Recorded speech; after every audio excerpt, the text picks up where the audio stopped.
The Nissan Qashqai's infotainment system, also known as Nissan Connect, can sometimes freeze or become unresponsive.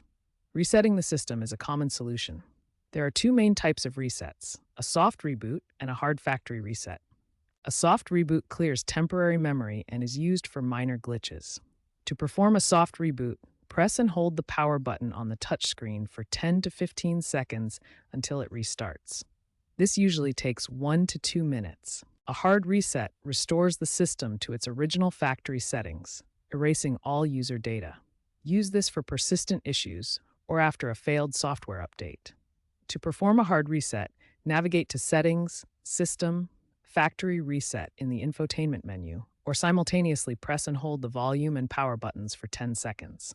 Remember to back up your data first, as this process takes 5 to 10 minutes and requires repairing your devices. Always perform resets while stationary to avoid driver distraction. If your Qashqai's screen is frozen, start with a soft reboot. Press and hold the power button on the touchscreen for 10 to 15 seconds until it restarts. If the issue persists, try entering safe mode by tapping the Nissan logo repeatedly during boot up.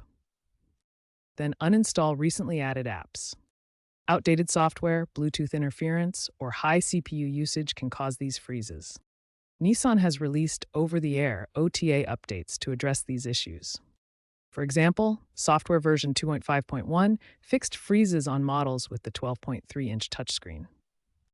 To check for updates, go to Settings, System, Software Update in the infotainment menu. In early 2025, there was a voluntary recall for 2022 to 2024 models due to screen blackouts during Bluetooth streaming. Check the My Nissan app for diagnostic and update options. Keeping your software updated and avoiding overloading the system with too many apps can prevent many of these issues. If problems continue, consider professional diagnostics.